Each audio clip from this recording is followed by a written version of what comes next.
All right, hello and welcome to Cast episode 1. Yes, y'all love the pilot so much, and all the needs fill in that gap. But I'm your host, Shipwreckd. First of all, I'd like to say Happy Veterans Day to all the vets out there. Service, not a veteran, that goes a long way. Love them, fighting eternally. Every.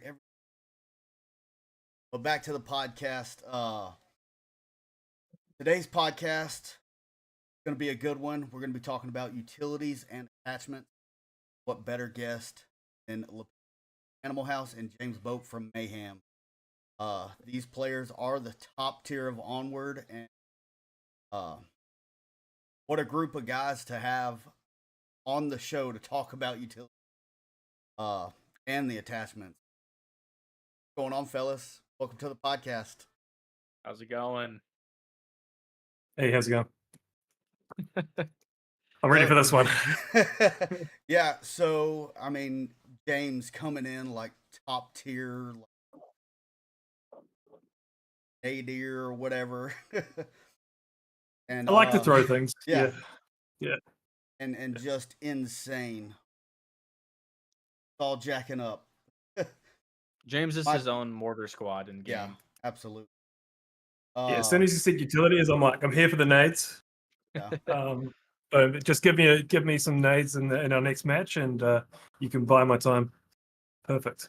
Yeah, but and the reason for this episode, I mean, we're going to be talking about utilities versus attachments. Tested a lot of teams and see quite a few bougie guns just loaded down with every attachment, and their game is very weak. Some are pulling it off, and it's dependent on their tier of gameplay. I've seen that you can get away with a lot of stuff on that bronze tier compared to diamond and master, even some gold matches. Even in higher matches, you see a lot of people, like, the meta's changed a bit, especially with the recoil change, which we'll get into. And you see a lot of top tier players still stuck a little bit in the past who may actually learn something from this. May want to go out and do a bit of testing. Figure some things out. I know that F.Lapinski's on board with the new meta. See him rocking around with an org. Oh yeah, dude! All stemmed from you. I watched you once, and I was like, "Oh, that's a good idea." Never turned back. The augers. Yeah, we'll get into all that. Yeah. I don't want to jump the gun too much. Take it away, Ship. Well, no, I'm sitting there trying to correct this issue right here with our chat. There we go. chat? Yeah, the chat's back up. Yeah.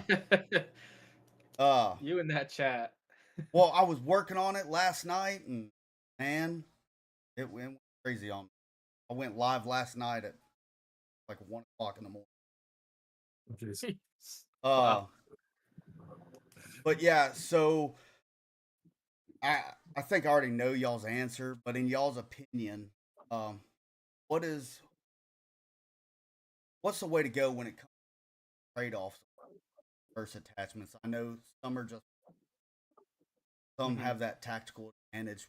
What's y'all's take? I'll let James start, and I'll kind of piggyback off what he says. I think, I know we'll get into more detail, like certainly as you get into like team strategy and stuff later on in the topics. But I think a lot of it is looking at how effective your different utilities are, and really like self-analyzing your gameplay and your team gameplay, and being like, was this the best thing for me to use? Was this the most effective thing for me to spend my points on? Because I've got a limited number of points. What's the most effective thing to spend on? Hopefully, throughout the podcast, we can give a bit of guidance on things which may not be as effective as they used to be and all that sort of stuff. But in general, I'm in the camp of utilities are one of the first things you put on your loadout. And then you work your loadout around that. That's going to change for me personally, depending on the map. So I'll spend a bit more points on a site, on like a longer range map, and I'll go with the 2 times, just so that I can flip it up and, like have a look into windows and stuff. But so it does vary a little bit depending on the map, and what you choose in terms of utility also varies how many points you have left over. But smokes, frags, flashes, first thing off the rank, choose them first, and then build your loadout around that. Yeah, I think James brings up a lot of good points. I think if you were on Mayhem, you definitely know grab a grenade just so you can hand it to James or Ghost right away. So that already takes some of the guesswork out of whether to go attachments or utilities. But if you don't play for Mayhem, I think that, like James said, it depends on the map. A lot of times it also depends on the objective.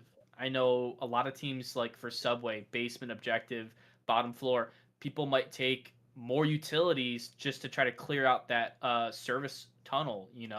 Some objectives take more utilities. North basement stairs on Subway. I mean, Subway is a great map for utilities. On Marsoc, you might need more. Even on defense, you might go for a C4. You might go for a big meta change in the last 2 seasons. Flashlight pistols, which we'll probably get into, blinding, distracting your opponent. And then on maps that you might lean Tactical towards Molotovs as well come into play tactical on a few. Molotovs, it's a big one. And then on attachment side, I mean, I've been doing this for a long time, but suppressors, a lot of people feel like it's a waste of time. Like, well, you're still going to get heard from where you're getting shot at. But the biggest thing a suppressor can do is disguise your muzzle flash. And so, for one, if you're playing a night map, it's really difficult to immediately find out where you're getting shot from because you're only basing it off of sound and process of elimination on where they could be. If you're on a map like Downfall, even on a day map, there's so many windows that you're looking for, and it's so hard to see those small pixel differences if you're a new player. A suppressor, bronze, even up to gold division, can make a big difference on how much time you have to get that shot off before they recognize you. So each map is different, each objective is different on what's more important, an attachment, body armor, utilities, all those different things. Yeah. We can have a discussion about. I'm on the other camp on suppressors, but that's maybe, as you talked about, up to gold level.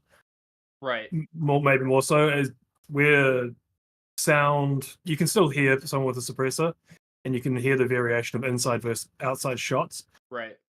On long range maps, I think they potentially viable, but I see people often bring them on short range maps or playing positions in which your muzzle flash is not the primary thing which is going to give you away.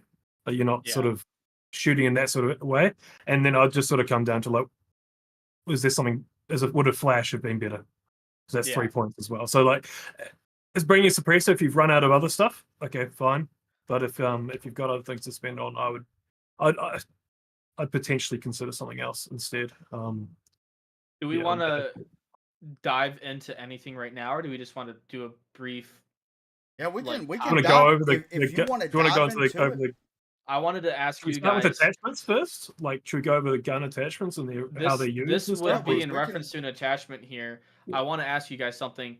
When it comes to playing on a map, like let's say Suburbia, there's a lot of routes you can take on a flank that's so quick that by the time you think we're getting flanked, it might be too late. Do you notice that people with, like, on Volk with the tar, they might put a suppressor on to make it sound like this could be a Virtus if you're not too well versed with the guns? Yeah. And the tar is one of those guns where it's less expensive than it should be points wise. Yeah. So you're going to potentially have some leftover points, because you're already not bringing a foregrip because it doesn't have one and doesn't need one either. It's a 10-point damage gun as well, so it's basically the only choice of gun if you're running specialist on Volk.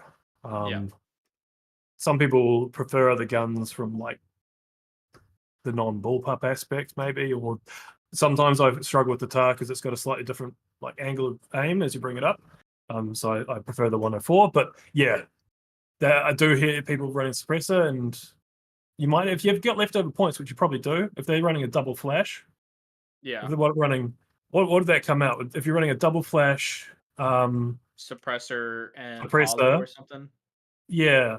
What would that be? You'll probably be shy of 20, but I know that, like, I've ran a loadout where I had a body armor. I did a body armor, suppressor, hollow, and then played it aggro, and I just had someone donate a flash, one flash. Yeah. It looks like you'd be short by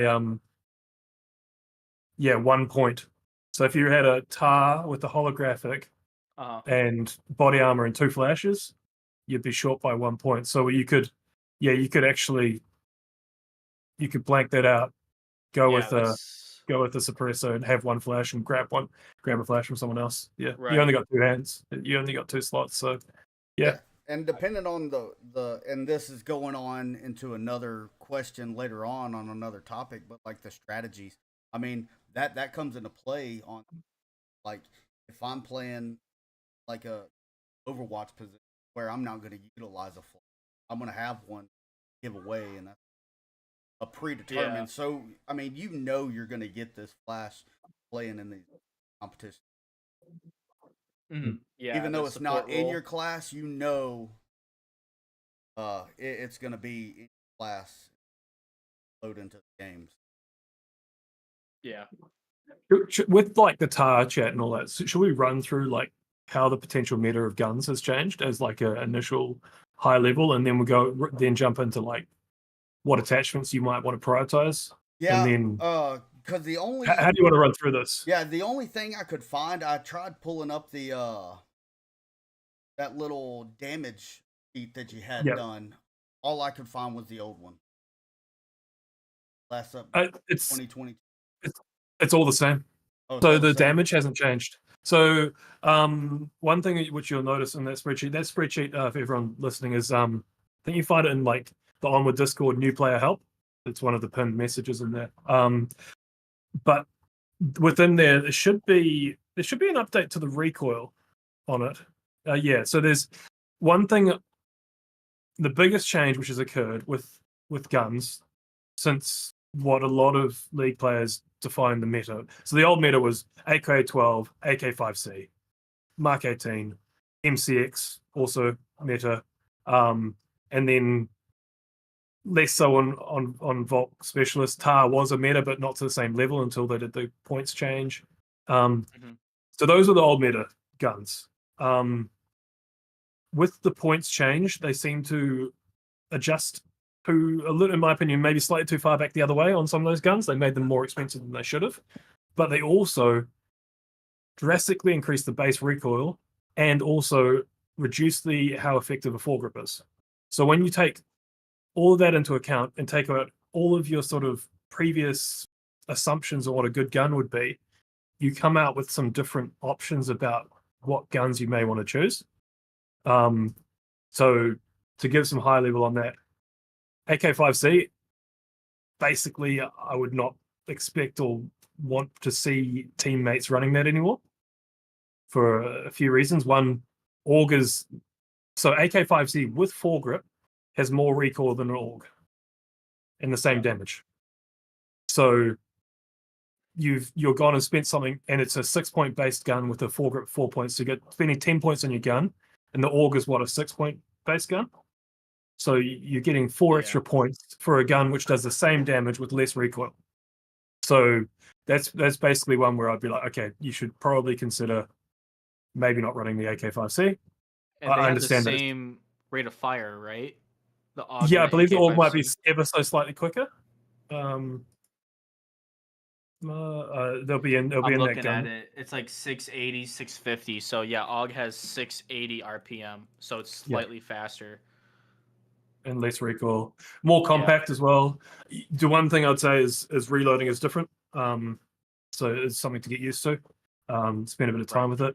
But yeah, you just want to maybe train on that instead of training on the AK-5C. Then the other gun, I'd say the other viable Marsok rifleman gun would be the Mark 16. So lower rate of fire, but higher damage. So 12 points of damage. Where that becomes potentially useful is that if you hit someone twice in a limb, they're dead. They're not downed, they're dead, which is huge. So limbs are probably one of the most hit parts of players with an Onward, because often you got your hands in front of your face and stuff. So if someone's exposing over a wall, often you hit limbs.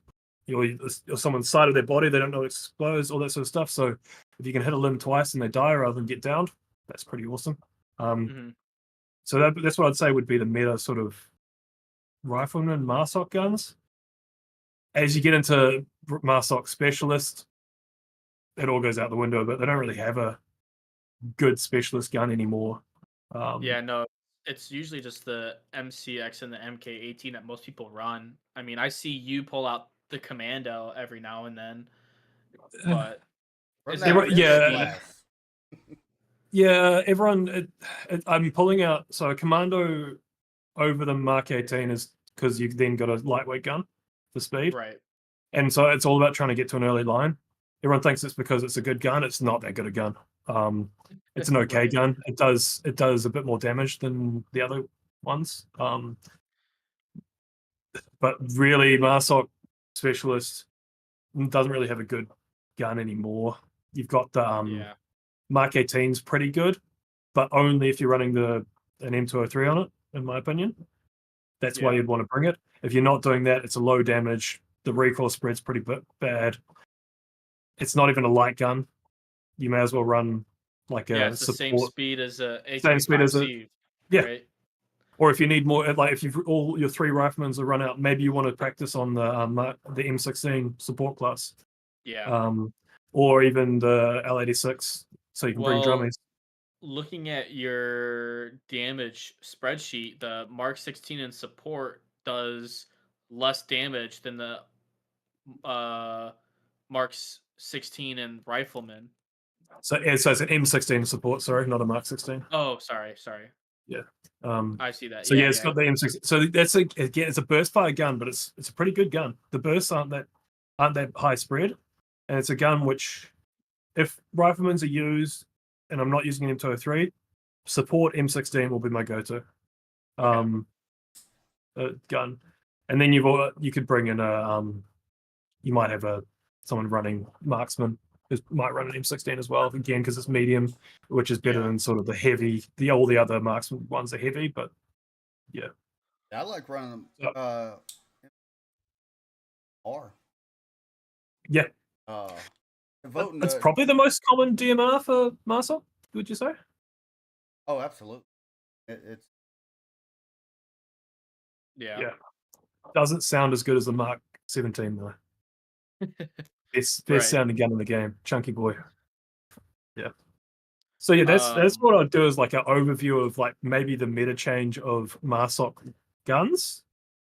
Anything you want to add to that? We could do the same for Volk as like sort of a high level skim over initially, and then we can Someone talk about in the chat mentioned breaking down the Rifleman class. What are good combos with nades, body armor, and attachments?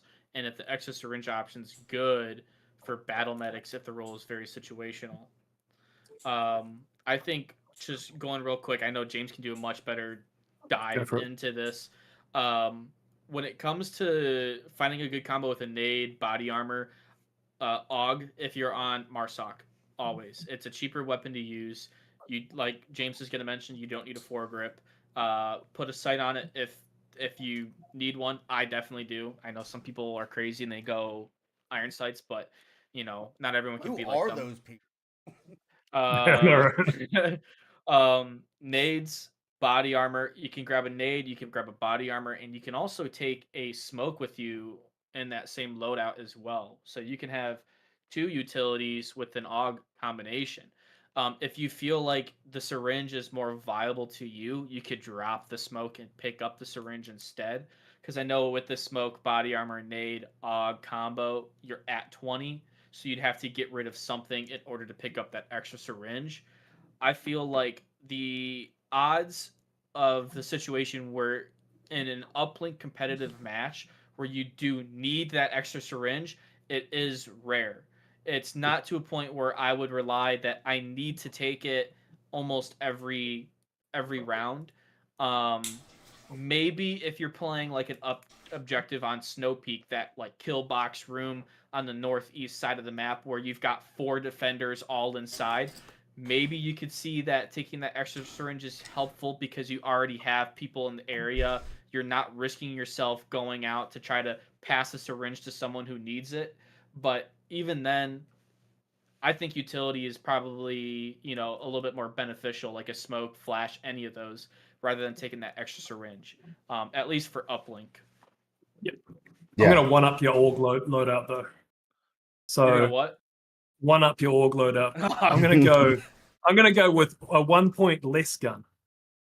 So you all gone 6 points. Yeah. I'm gonna run the Mark 16. So my loadout, Mark 16, no foregrip. Go to a shooting range and shoot the two of them. Like your spread doesn't really change. It changes from being more sideways to more up and down with the foregrip, but the spread volume is about the same between the two. You know what? No major difference. So Mark 16, no foregrip. That extra 1 point means that you can swap your smoke for a flash, which in my opinion on short range maps with how I play, I would prefer. But then on a long range map, I can still run a 2x on it and still bring a smoke and a frag, obviously. Frag's always there, and body armor. And the question from Savage Proto coming in, is body armor worth? Yes, it would be, in my opinion, the simple answer. If you can take it, if you can get over and get used to not running a foregrip. And a little hint I'll give about not running a foregrip in order to make it easier in the transition is in the settings, change weapon pivot to lowered. So when they did all the changes to how the guns are grabbed and the calibration, all that sort of stuff, they made it so that your gun will grab on a different angle whether you have a foregrip or not. So if you're in a round and you pick up a gun without a foregrip or with a foregrip, they'll actually come up on a different angle, and that can mess with muscle memory and all that sort of stuff, and you can only calibrate to one of them as well. So if you change weapon pivot to load, whether you have a foregrip or not, it's not going to change the angle of the gun. Especially relevant if you have a stock, but even just for freehanders. So yeah, I'd run body armor, and that ties into that reason I was saying before about limbs. So limbs have a low damage multiplier, and they're probably one of the most often hit areas of the body. And what's right near the limb is your chest. So you're basically taking this whole section from your neck down to your stomach to full width, including your upper limbs, and you're reducing it down so that you can actually take a hit without going down. Here we go. So I'm going to cut over.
There we go. all right. Yeah, I completely forgot to add the audio on that.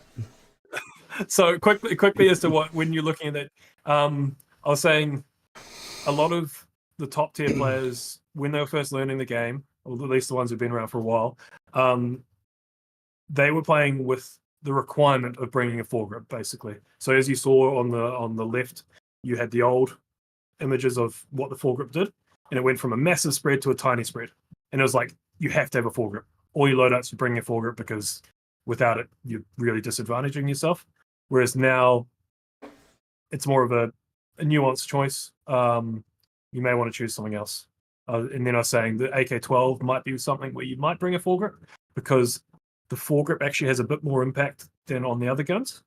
You want to go out and do some testing with which guns you prefer and all this sort of stuff. Check them out, because foregrip might be useful in the guns you use, and also because AK-12 base cost is so high, you can't actually. Generally, if you're bringing full utility, if you're bringing a flash and a frag, you can't afford a body armor anyways. So put a foregrip on to just slightly reduce that spread. I've been using the AKM a lot when I can't get specialist. AKM support roll. Yep. You get 7 magazines, so you get a lot more ammo. You get a lot more magazines. There's barely any recoil without that foregrip, which is the only reason why people don't typically want to use it. Is because there's no foregrip, but you don't need it. You can take body armor. You can take a grenade. You can take a flash. I think you don't. Yep. It's you a get, five. You get a lot. Yeah. That's my go-to. That's my vault go-to gun is the AKM. Yeah. It's AKM support class, or it's TAR 21. I think if you're playing in a competitive lobby for Uplink, those are your 2 weapons that you should be on and off of. And you should rarely have to divert into anything else if you're trying to go for the most efficient kind of loadout that you're looking for. Preference will definitely change with everybody. So like James said, play it out. And then on Marsoc, AUG and Mark 16 can kind of, you can take your pick with those two. They're pretty similar, but like James said, no foregrip, I'd say. Mark 16 don't take a foregrip. And then for specialist, if you are going with specialist, the Mark 18 is an option, but typically you'd want to have a HE frag or a smoke launcher on it. Most people would probably go with the smoke because that's 45 seconds of an unmovable object in the way of your defenders. A typical smoke, it only lasts, I don't know, like what, 20 seconds? Something around there. Yeah. Yeah, it's a bit over 20. Yeah, 25 seconds smoke. And if someone wanted to, you could walk in there and throw it away. It's no longer there. With the H203 smoke, you can't move it. You can put it exactly where you want to. If you want and you really take the time, you could go up, you can look at the cloud that doesn't ever move, shoot it at the cloud, and it goes across the map and lands right where you want it to every single time. And then it's there for 45 seconds. So that's it. If you are playing specialist, try to go for the H203 smoke if you can play with it. Or if you're MCX Virtus person, it's another really good loadout for speed.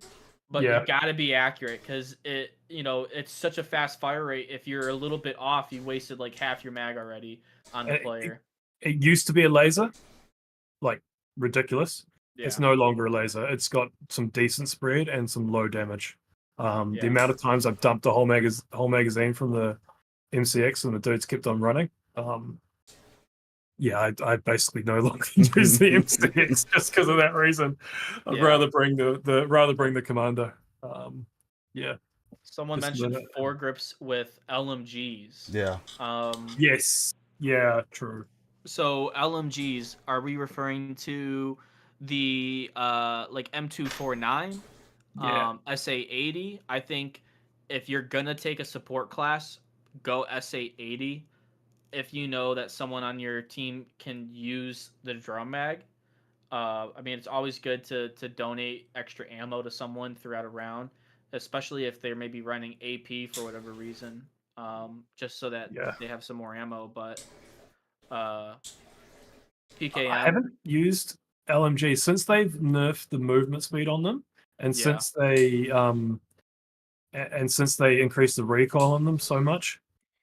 I haven't used LMGs really, so I can't really inform too much based upon that. I used to love the M249. It used to be great. I remember back before the recoil and the speed change, I was a hardcore iron sight PKM user. I would run around like a maniac with that PKM iron sight on like Suburbia. And I think the most aces I've had was because of that loadout. And I got the dirtiest looks. My first time ever even trying out for Animal House 6 years ago was a reservist match, and it was actually on Steven's live stream. He was recording, and they're all like, "What the hell? Like, why has he got iron sights?" And they're like, "Don't worry, he's got this. Just trust him." And in that moment, I swung around and killed 4 players all in like 5 seconds, and they were freaking out. And they were like, "Who the hell is this guy?" And I loved that PKM. And I It think used to be so good. it's Yeah. been years since I've used it, but man, that was the meta back then. Yeah, if you I could used to run PKM and M249 all the time. Yeah. just shoot Because everyone else low. used to take. Yeah. That's the secret. Yeah. Aim for the kneecap, Yeah. hit his head. Absolutely. And just ride it. I think support now is more of a suppression or area suppression type weapon than it was. It's no longer a sniper, whereas they used to be basically you could snipe windows across the map with full auto. Whereas now it's more of like you want to suppress the whole building, like as people move, and so it becomes into more of a team tool on larger maps potentially. So using it on downfall to suppress as you move and can be quite effective. So I think is like if you are bringing a support weapon, just consider that's what you're bringing, or as F.Lapinski says, maybe you're bringing it in order to provide drums to the rest of your team. Yeah. Whoever you give a drum to, get them to give you a couple of magazines back. So that you can still provide amplifier. Yeah. Is that the guns basically covered? Have we gone through most of them? There is someone in the chat that said to me, "Why do I not like AP rounds?" And so AP for me, because it is dependent on the player and their player style. I'm not somebody who makes every single round count, and I can rely on 2 magazines per map. If anyone watches me play, they know I'm usually the last guy that always ends up being alive in like a 1v3 situation or something. And if I was running AP that round, I'd probably be out of ammo and out of luck unless I could find a dead body. AP rounds are great, but they're only great if that player is using body armor. So you're already rolling a dice. Let's hope this person has body armor to make the AP worth it.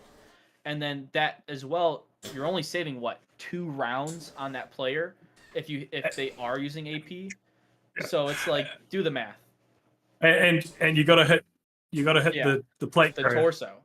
Yeah, if you hit the arms, it doesn't make a difference. Head doesn't make a difference. Arms doesn't make a difference. Yep. Stomach doesn't make a difference. Legs, no difference. I played a lot of paintball in the day, and the one thing that I learned is don't chicken wing. You know, you want to tuck those elbows in because it creates more of a target. And I learned that, well, I get hit a lot in the forearms. The one place I never got hit was in the chest. It's the same thing with Onward. Most of the time when you're getting in an engagement with someone, most of the time they're going to shoot back at you. And at that moment, as soon as they return fire and you're shooting at them, their chest is typically no longer exposed. It is now their arms covering them most of the time. And so you're going to hit the wrists, the arms, and that's why a lot of times people say, I hit him 4 times, 5 times in the chest. Well, he had body armor and you hit him in the arms, so that's going to take some of that damage. But AP is great if you are planning to rush in, you're not planning to survive till the end of the round, and you're playing kind of like that risky position where you want to make sure that those shots you hit are downing that player. In my case, I deal with a lot of people who like to do jiggle peeking. And so with that, if you're using AP rounds, you're going to run out of ammo in the first 30 seconds of a match because you're trying to hit that person jiggle peeking.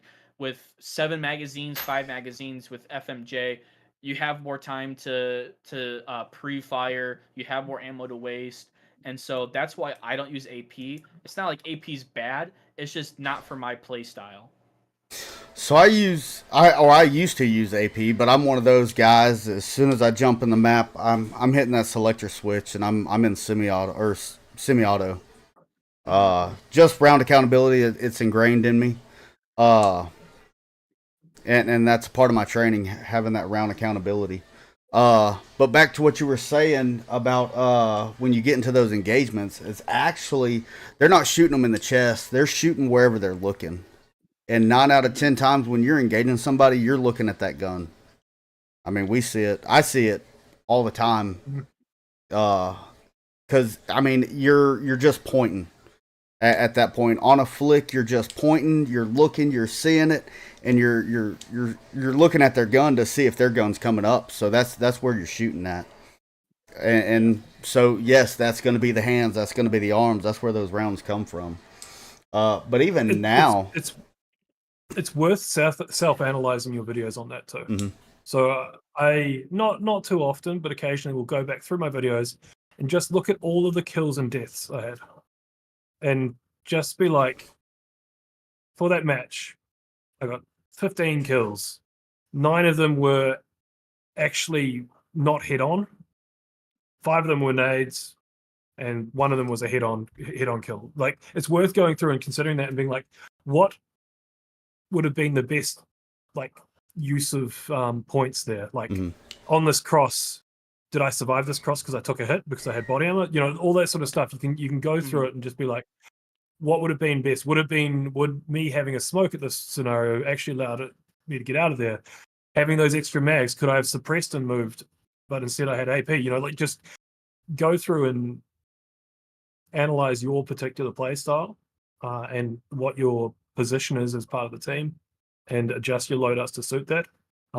As F.Lapinski said, I think if you're potentially a point person where you want to hit and down straight away, and so F.Lapinski was more doing it from an Animal House style where they attack at the end of the round and come in, but it could be like, start of the round is your point person coming in with aggression. You might want AP, you might want body armor, like, you might want both of those, and you might want to prioritize away from other utilities, because you're going in there, you want to be able to take a hit and give back a stronger hit as you go in. So yeah, just link it into your playstyle. Yeah, I think someone mentioned, like, what class would you use AP if you did? Probably like a Mark 18. Just be, in my opinion, is if you look at how many shots it takes to get the down with body armor versus without, it's like a 3-round difference, 3 shots versus everything else being 2 shots, 2 to 1. And so with that bigger spread and a difference, AP would probably make a significant enough difference, especially with that faster fire rate. You're likely to get 2 shots to land versus 5. And the only downside is, like, you have to play aggressive in that position role too. You can't play, back and passive, because with 2 magazines of AP on a Mark 18, you're going to run through that ammo really quick if you're playing passive and going for the quick picks. You got to play aggressive. A commando might be another option. Run on marksman. Marksman would be the one scenario I'd say running Mark AP. 17 probably, because that's on a marksman class. So if you're running as a sniper, you're more likely to be not putting a whole burst of rounds into someone. Your shot window is much smaller because you're not like coming up close on someone and engaging their lower stomach, or as you come up, you're trying to hit someone across the map. You might only get one opportunity, and you want that opportunity to really count. Yeah. So that's where I'd sort of. I think the Mark 17 on your gun damage list, it's 2 to 12-point damage chest versus 4 with body armor. So if you didn't have AP and they had body armor, it's twice as many shots with that weapon at range. So yeah, I think a marksman, any marksman class with AP would definitely make a difference, especially if you're playing a map like Downfall, where typically when the target is exposed, they're exposed. On a map like Abandoned, a lot of times it's very short intervals where you have a shot. While Downfall, it's typically they're running from building to building, and there's a pretty big window there. So I don't know. To give a bit of background on body armor and AP, so they might have changed the values on this, but in terms of doing testing, so we've done testing in terms of how many shots it takes, and that's what's in that spreadsheet which we're referencing as we go through. Body armor has 26 points of health with no damage multiplier on it. So do we have that on here? Yeah, so that's in that first tab. We can't go to it because there's no audio. No, I fixed it. I fixed that audio. You fixed audio? That's why I was quiet. So if you go to the first tab, Marsoc. There's the plain Okay, Marsoc tab. yep. We can talk through it there. All right. Yep. Let me get it back and let's see. All right. Can So if everybody you go hear? There we go. Up and to the right. If you go up and to the right, you can sort of see. We're talking about damage multiplier. You go slightly right more. So you've got location. See, it says location and multiplier. Okay. Yeah. So go Yeah. across the, Yep. So again, this used to be verified by the devs. It hasn't been in a very long time, but the values still hold in terms of number of shots. So I assume it's roughly still right. You can see there that different parts of the body have different multipliers. Basically, if you get hit in the head, you're dead. The only exception would be if you get hit with one pellet from a buckshot, you can survive that. Everything else in the head, no matter what the gun, going down. Upper chest has a high multiplier, but that's where the body armor is. You have 30 points of player health. Your gun damage is a normal rifle is 10. You got 12 for Mark 16, Mark 17, those sort of higher hitting guns were 12. The M39 MR used to be 13.1, and so was the SKS, which is huge because the 13.1 to 13 difference is massive in terms of one shot to kill chest. But anyways, you want to sort of like consider all those things. But the body armor itself, 26 points of damage, no damage multiplier. So that's a lot of damage it absorbs. Mm-hmm. So if you have an 8 damage gun, like all of the carbines basically, all the specialist guns, it's going to absorb 3 bullets in the body armor with 0 damage to the player. And then if you hit a limb twice after that, they still might not be going down. So they can absorb 5 points of damage and still 5 shots from you and still shoot back. So when you get people going, as Flappy says, oh, these guys I shot them 5 times, they didn't die. Yeah, they might not have. It's completely legit. And if you want to not have that frustration, one way you can reduce that frustration is bring a beta gun or bring AP. Yeah. If that frustration is getting to you, and you're like, I shot this guy 5 times, blah blah, maybe try running AP, just for like mental health reasons, because you're gonna get frustrated. You can shoot people 5 or 6 times, and they can take you out afterwards. It can happen. Yeah. So I'm going to shift gears. They were asking about pistols, and it sort of mingles together because I used to run pistols a lot in competitions. Just because of the speed factor and everything else, I can get to, especially, I used it against you, James. I think you got me good. Yeah. You got me good on Bazaar. In that building on the south side of the street, and you popped my head off. Yeah, you can't anticipate that, me being in that spot because I was able to get there so quick, but then that body armor is just completely devastating to those pistols. So that's what really shifted me away from those pistols. I will still use them if I know they're not using that body armor, but so most pistols are 5 damage. So most of the main pistols, Glock, M9, I think Makarov as well, they're 5 points of damage. And 1911's a bit higher. A lot of shot, and the 5.7, sorry, Yeah. The 1911 and the TT are both 7 points of damage, I believe.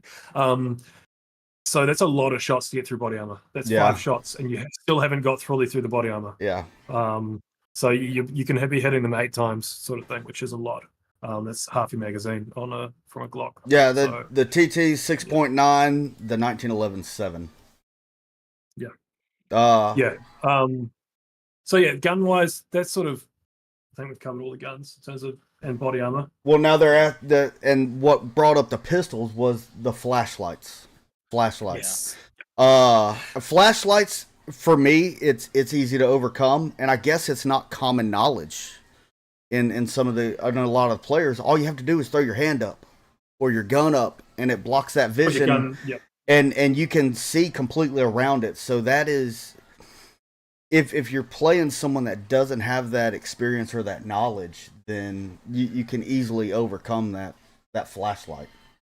It can be effective because you need to adjust to that though. Yeah. Especially if the flashlight is high enough, because it's hard to bring something up to block from height. And it's on the floor. yeah, sure. Your gun, your arms, they can just block it pretty easy. If the flashlight is positioned a bit higher, if the flashlight is as you're making an entry, so you're coming in, you're trying to clear the room, and suddenly, oh, there's a flashlight there.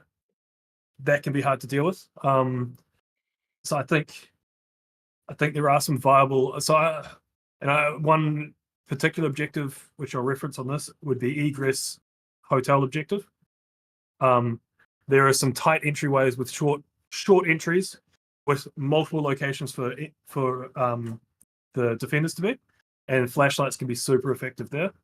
And there's also a location in which Molotovs can be effective as well, as you get into Molotov chat. You'll James, see. do you remember Unless you back give them when the we Joker. first started seeing flashlight pistols being used as part of the meta? They've been used for many years, but not in a meta way. You used to be able to use flashlights on no matter what the class was. So Yep. I used to run flashlight on Rifleman on Subway back season 7, season 8. And then they got rid of it and had sadness on that. I In terms of- remember a long time ago, back when Tanker was still being played every now and then. Yep. That was when I first started seeing flashlight pistols being placed at entryways, specifically downstairs in those little tunnels. Yeah. They used to be brutal. I feel like they've gone through stages were of way getting stronger. nerfed and then not and all that sort of stuff. But they used to be brutal. Like, yeah. I used to run them on my rifle and strobe it all the time. Because that would mess with people as well. So just be clicking my left trigger, strobing it. But no, it's something to consider as a defensive aid. However, flashlight pistol is only specialist class, I believe. No. Yep, specialist only. And it's the same with rifle as well, I believe.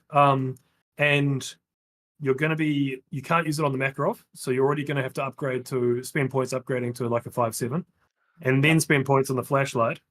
And you're running a specialist class, so you're probably going to be someone going to say, bring a C4, bring a Molotov. So C4, Molotov, flashlight pistol, you're already spending a whole lot of points right there. Maybe the tar. Maybe the tar.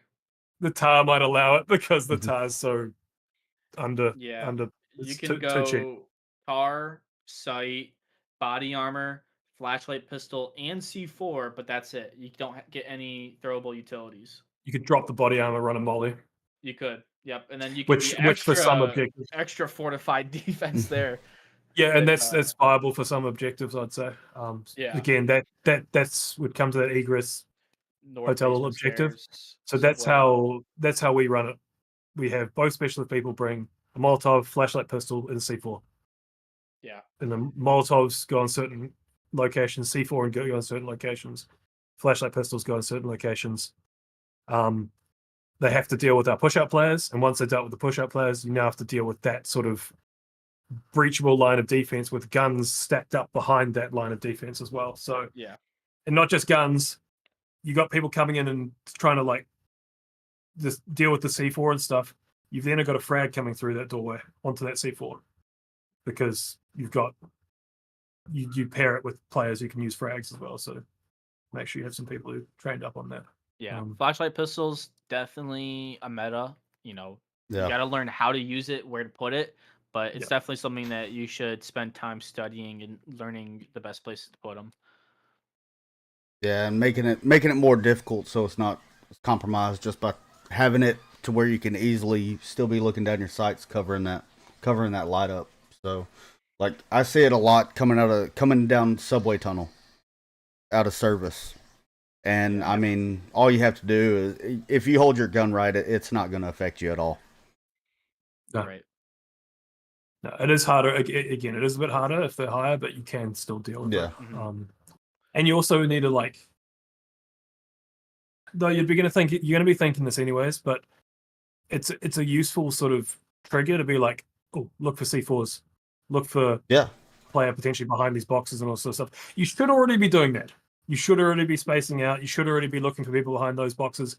But sometimes that little reminder of a flashlight pistol just goes, okay. That just solidifies, foreshadowing. Yeah. Yeah, exactly. If you play enough with, like the places on Subway, you're like, there's definitely a C4 in this area, 100%. You know, it's smart to put it there on Volk, but it's also just as smart to check it on Marsoc, even if you know for sure that there's a C4. Even if I'm on Volk and I know that they're gonna expect it, I still want to put it there. Because now, I mean, we could talk about this daisy chaining. Yep. You know, place a C4 as a distraction, put it in a very obvious spot so that they shoot it, they knife it, they think it's safe. Boom, here's a little grenade, and then No. it kills everybody in the vicinity.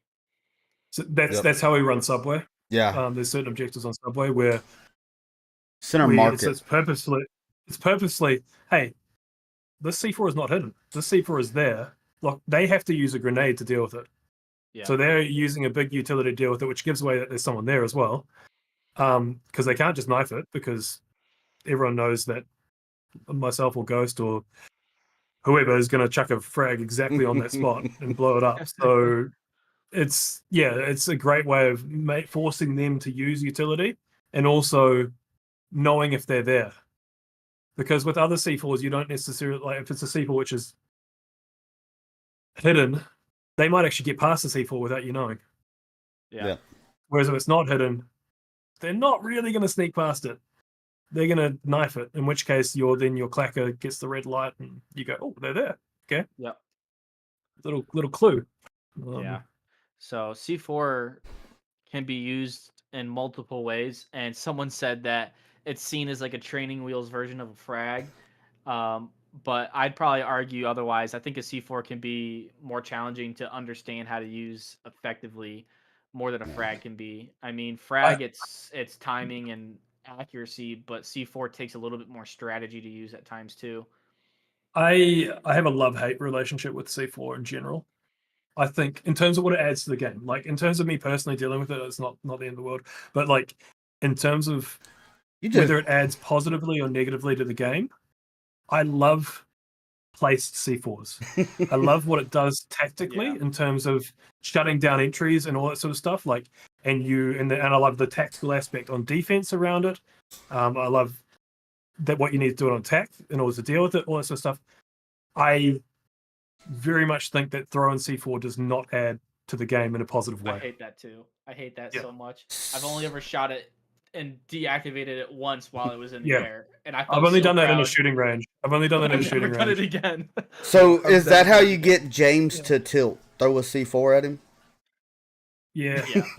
I just, it's for a couple of reasons. One, it's got a massive blast radius, and two, you don't have to commit to it in the same way you commit to a frag. Yeah. You're committing to a frag throw 5 seconds before, like that's exploding 5 seconds later. So you're having to plan it out. Whereas with the C4, you can just be sitting there, and do a little peek, and then chuck it, and it's gone straight away. And the attacker just can't do anything about it. Like it's over. Whereas with the frag, you have to be like, oh, did I hear someone? Maybe you do a peek to see if someone's there, but then you got to wait. Your explosion's only coming out 5 seconds later. You're gonna grab your frag off and take the pin out, and blah blah. Whereas C4, you might just be like, oh, someone's there, boom. And I think place C4 personally. If I were developing the game, I would make it that a C4 had to be placed for a minimum of 3 seconds before you can click the clicker, and I think that would add positively to the game. Mm-hmm. I think people using throwing C4s, fine, it's great, it's part of the game. Go for it, that's fine. I just think that the game could be a bit better if it was more of a placed thing. It's like wearing night vision on day maps on downfall day. Yeah, it's like that. Yeah. I'm a bit further down the track of it's a bit more BS. I think James and I agree on it, but that's a whole other hour. Yeah. itself. Yeah. No, the one way to find out whether it's BS or not is just go into abandoned, especially with digital night vision, because there's no downside, and go and look in some of those spots which you can't spot at all without it, and you realize, it's pretty BS. Right. What do we think about laser sights, real quick? I'm not a big fan at all. I mean, it tells you exactly where you're at. The one side, when it ties into the night vision conversation, and you saw it getting used. and it ties also into head glitching in terms of what the gun does and how it's perceived by external people.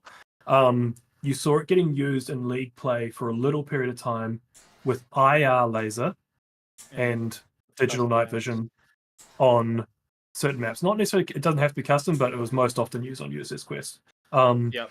In which, so there's a few aspects of that. One, if you have your gun higher up, so as you change the height of your gun relative to your head, the mismatch of your gun's position to an external observer becomes greater. So basically, if you have your gun up like that, the external observer will think it's lower than it is, and that's basically the root problem with head glitching. So it's not just the tilting of the head; it's the fact that because you brought your gun up relative, that you end up not exposing your gun and not exposing your head, and you look like you're shooting through objects to external people, and that's because there is a mismatch. And the best way to go and realize that mismatch is go into a lobby with someone, you do it, and be like, "Oh, I'm placing my gun on top of this wall," and you'll see that the other person's like, "No, your gun's inside the wall. What are you on about?" Yeah. So that's, and with the laser, you could do that. You can hold the gun all the way up here. Bring the laser out. Yeah. And that's also what happened with so that's the gun turreting issue with shields, and one of the major reasons shields are banned for shooting is that pistol above your head, that mismatch is huge. So you're shooting through the shield to an external observer. And they can't hit your hand, all that sort of stuff. So yeah, lasers, there was a period in which it was getting used, and the reason it was getting used was because it was a little bit broken in terms of night vision on day maps and all that sort of stuff. But in terms of just a normal laser, I'd say no. Would be the easy answer on that. Same there. Yeah. Doesn't make sense to use a laser. I mean, you For can try to fun? do the same strategy with the flashlight, make it look like someone's there, but Yeah. I mean, you might as well just put an actual flashlight rather than the laser. They cost the same. Now on a night map, I will run a laser and do the flashlight trick with a laser, and just have it pointed on a doorway. And now I won't be in that room. I'll be somewhere else to where I can catch them. Trying to do that threshold evaluation because I'm baiting them in. So I'll tell you, that won't work on me, Ship. I'm just letting you right now. If I see a laser that's not moving a freaking centimeter left and right, I'll know that you just propped it up somewhere. No, because I'm using a Bowk stock. That's why. Oh. And most of the time, you don't have to bait people in because they got to come to the objective anyways. Like, ultimately, they got to get to that objective. That's the whole goal of it. So yeah. Right. So guns, lasers, flashlights. What else are there on things? Sights. What sights? If someone says OEG, just no. I only use one sight. That's hollow. Hollow, same. I'll use a 4 times on downfall with an AUG, but I mean that's the only occasion. I use sometimes hollow and 2x hollow. Yeah. I use the ACOG on my DMR. Yep. So just the 4x is good. It is good. Especially on downfall, but people designated to that often. I work really well with it on abandoned too, though. Yeah. I think there's enough range. I know when I need to swap it off depending on the objective, but for the most part, I can run really well with the 4 times. It's like you use the gun long enough, you already know if you're not looking down the sights roughly where your shots are going to land anyways. Yeah. I can hip fire pretty easily. Point shooting, that's all it is. Point shooting at that point. Yeah. What other sites are there? Red dot. So I'm not a red dot person because they change between Volk and Marsoc. So the red dots are so different between the two that I find that a bit weird. I like the consistency of the hollow being the same between both. Yeah. So I'd run hollow over red dot. Yeah, I do like the red dot. The 6 times is pretty good. The 6 times is solid. I used the red dot on my AK-5C back in the day when it was a gun that a lot of people used. Yeah. But I used it for the purpose of back when I was using my original Rift when it came out, I would be able to rest my chin on the controllers and use it as like a stock itself. And based off of what gun I was using and the sight I was using, it would line up pretty well. So if I used a holographic on the AK-5C and rested my chin on the gun, the holographic would be in my eye, so I couldn't Yeah, actually see yeah. the sight. If I used the red dot, it was farther forward, and so I'd be able to see it. And so that's kind of what I used for a long time. And then it got to a point where the shape of the guns changed. Now there's virtual stock. Now there's gun stocks, and now I don't use those controllers anymore with the ring underneath. And then I went to the ring above, and now I'm back to no ring. So I'm like, well, now that doesn't work. I mean, the OG Rift had lighthouse sensors, so you could put your hand on your controller and it'd still track it if it was under your headset. But with the Quest, it has to see your controllers. So Yeah. now you can't use a controller as a pivot point anymore. I've got like, all the controllers around. I could demonstrate them all. They're all up there. Yeah. So Yeah. No real like definite no-go on sites. yeah. An interesting point from the OEG with color blindness. I didn't think that as a I don't like something the canned iron sights. I think that's the canned dot yeah, sights. Yeah. I don't see a 50 reason cents. necessarily to use those. And they're not the same. So they're not the same offset from the. They need a bit of a riser on them, in my opinion. Mhm. So like when running a stock, the right side cant is quite. So you just like pivot over and shoot down, but it's a different cheek weld for your. So when you're running like a 6x or 12x, You have a different eye relief. It's a different eye relief. Yeah. Yeah, it's a different height. Like I don't think it's not the separation out. Yeah. In length. No, it's more the up and down. Yeah. riser. Yeah. So if they were just a little bit higher, I'd probably use it a bit more. Because I feel like when I go across, I have to compress down in to get on the dot. Whereas I actually prefer it the other way around. If you rotate it out and you had to raise up slightly onto it, that wouldn't be the end of the world. But having to like not even get on it and trying to find it, I really struggle with on that. I think if the candid sights were cheaper, more people would probably use it. But I mean, there's Yeah. still a lot of points for a canted sight. It's it's expensive, especially when it's like the pistol part where you talked about you guys using a pistol. If I'm loading into a game, I typically either throw my pistol away or I hold on to it. If I'm using like a sniper and I know there's a chance I might have to use a pistol at close range, I just unload the magazine, put it in my belt, and then I have an unloaded pistol on my hip. Because a lot of times when I go to revive somebody, I'll grab my pistol and I'll miss my syringe. And then I don't have input to syringe people, but it's just force of habit. Yeah. I still click anyways, and I don't know how many times I've killed somebody because I go to syringe them and I shoot them in the head instead with my pistol. That's a dead check. That's what that is, a dead check. Yeah, it's always on assault. But always have input to knife. So I don't. I like to leave it up to risk. Yeah. Yeah. So we've had that in a league match back in the day where someone's rooting through body to grab a syringe to revive someone, grabs a knife instead. Yeah. With the teammate. I used to have that problem a lot when you could finally start grabbing utility off the ground. So that happened every time I'd grab the knife, but now it's like barely happens where I grab the knife first. So that happened to me just one time. I haven't been able to replicate it, but I was taking a frag off a dead body. And it was like I was last one up in a league play, casted. Yeah. And I pull the frag and I'm sitting there and I see the last two people. I think it was the last two. And I see them, I know where they are, and I'm about to chunk that grenade, and that grenade went off in my hand. And I'm like, what just happened? I went back and I'm just like, oh my gosh, like. I hope you went on defense. Because that's 2 points right there. Yeah. Yeah. What's it called? Yeah, I throw my pistol away at the start of the round. James, you might know this. The knife, when I go to stab somebody in the chest, body armor. That's what I wanted to talk about. I'm pretty sure body armor will save you from a knife stab. It takes two in the chest. Two in the chest. Body armor will save you from a knife blow. Okay. You get to the point where you're slowed down, I think, from one hit. Yeah. So it does. You'll get injured. It goes through the body armor and then hits you enough to slow you down.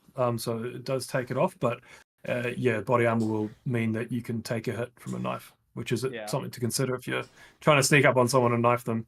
You Maybe gotta- not aim. You might want to go real quick. Yeah. Just in case. nick their arm. They like paper cut their arm and they're dead with the knife. Yeah, Literally. just don't go for the chest. You don't go for the chest.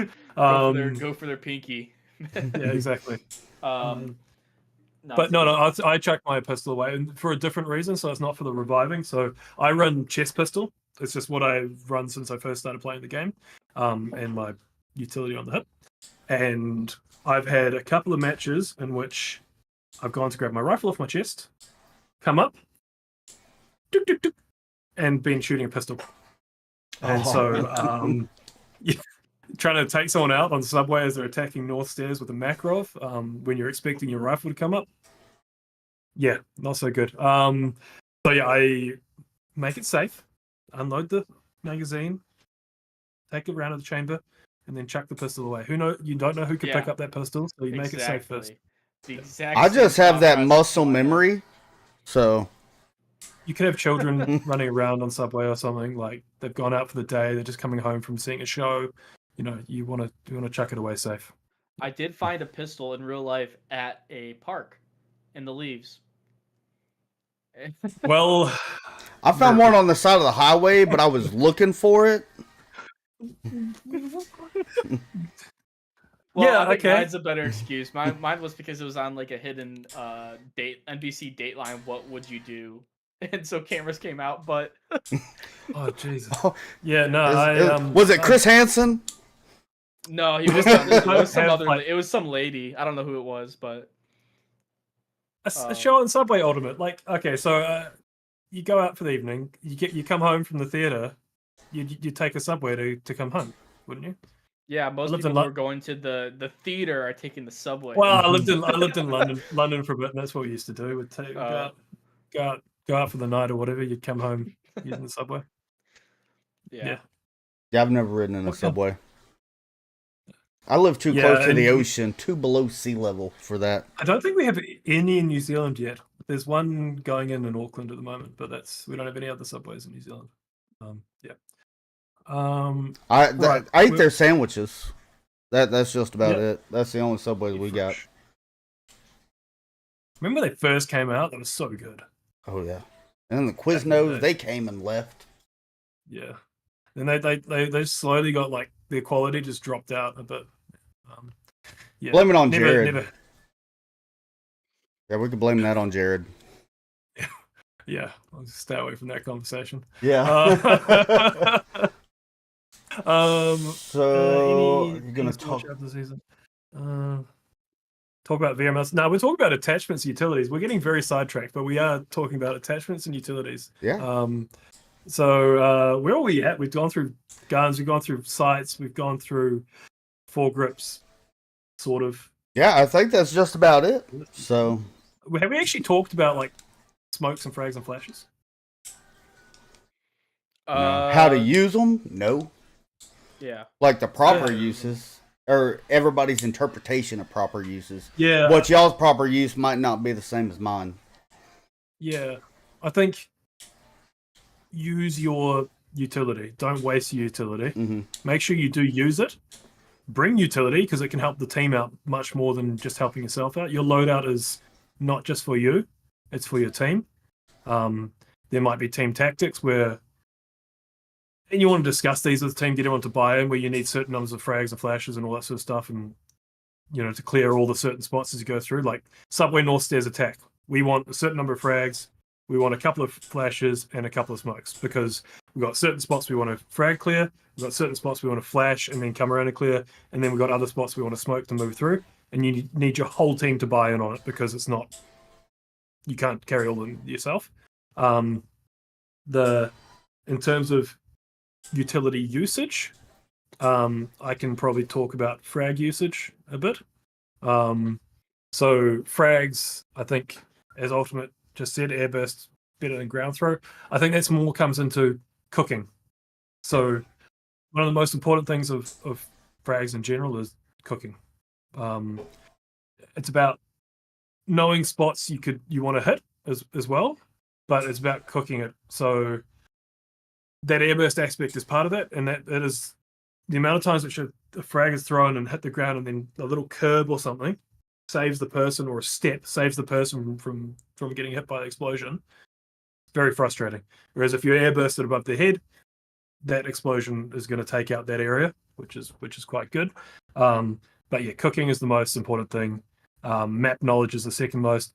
I wouldn't spend lots of time practicing particular throws because the situation is so different every single round, that sort of aspect. You need to be able to adjust your throw from where you happen to be and where you happen to get the intel of the enemy being. Or, so you need to be able to throw and hit different locations from basically anywhere on the map. So it's more about map knowledge than saying, I'm going to stand exactly in this spot and throw exactly over this. The only thing I would say where you want to do those exact type things is what F.Lapinski alluded to earlier, which is the M203. HE and smoke, there are certain locations where you could go and be like, if I stand exactly here and point at exactly this cloud, I'm going to put an HE or a smoke on this exact location. Whereas the rest, like actual just frag throwing, it's more situational. Learn the map, learn how to cook. Yeah, that's what I'd say. I think with smokes, I think there's a lot of different ways you can use a smoke. The obvious is to clear a path for you to escape or get farther up in an advancement. You typically want to smoke the cross itself and never where you are. If you have the opportunity, sometimes it's even better to smoke where there's an opponent. If you know that, okay, I could cross here, but there's really only one spot they can defend from. I know they're there right now. If you smoke where they are at, they can't see anything. They can't even pre-fire that easily as well. They can only hope that where they were already aiming, they're still aiming at when they pre-fire. If you smoke the one location you're going to cross at, and the guy can see that smoke, 20 yards down the line, he knows, okay, there's a small window that he's going to cross. Pretty easy to aim there, pretty easy to pre-fire. The odds of you getting hit is higher. So I have a video on that. Perfect. Yeah. It's basic angle shutdown, isn't it? 1 minute. Let's switch over to this and let me find the video because it popped up earlier. And it's similar to this. It's the same sort of philosophy as corner clearing. So if you have an object closer to you, whether it's a smoke or a corner, it's going to block more of you than if it's further away, sort of thing.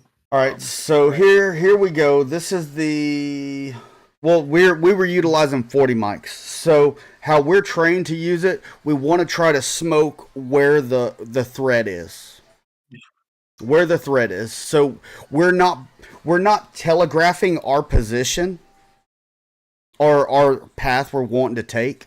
So we're going to smoke out where the threat is. So, and of course, as soon as you do smoke it, you want to let it breathe for a little bit. Anticipate that pre-fire. You don't want to just run into it. Smoke's not bulletproof, but here we go. Smoke lasts a lot of time, too. Yeah. So, and this is like a real life demonstration. The other thing I'll say whilst this is running through is smoke makes noise. Yeah. So it's a good thing for disguise footsteps, especially on snowy maps. Mm-hmm. Yeah. So that's where we have to go. And here it comes. The first 40 mic is deployed where the threat is. And you'll see that further downrange. There's that. It was downrange. Now, once we have that smoke going, now we can telegraph our position because he won't be able to see it. And if he does rotate out of the smoke, our path is covered by that smoke. So a secondary smoke is going to be deployed right there on that path. So that's how I was trained to utilize the smoke. Instead of telegraphing my position and just shooting into having the enemy shoot into that smoke. If y'all can understand that. No, 100%. I think that if you always can smoke the threat, your path, what you're saying, I think that there are some other cases where, let's say we're on Shipyard and we have the far west warehouse objective, where there's typically garage doors that are cracked open on the floor. There's a few entrances, and really, there's only a few areas where you can approach that objective. But most of the time, people are tucked in watching certain entry points. If you smoke certain entry points, it allows you to have a lot more room to get to where you're going. Maybe you can't smoke that threat out, but you can at least smoke out the only part that they can possibly see you coming in from. It shuts down 60% of their visibility of the map, and now you get the advantage of map visibility and they get the disadvantage. You can move around more freely and gain control of that map back because of where the smokes went. Smokes can also be used as a camouflage. I mean, I've done this a few times. Obviously, saying it now is going to make it less camouflage, but if you get flashed and there's no cover near you, pop a smoke and just lay down.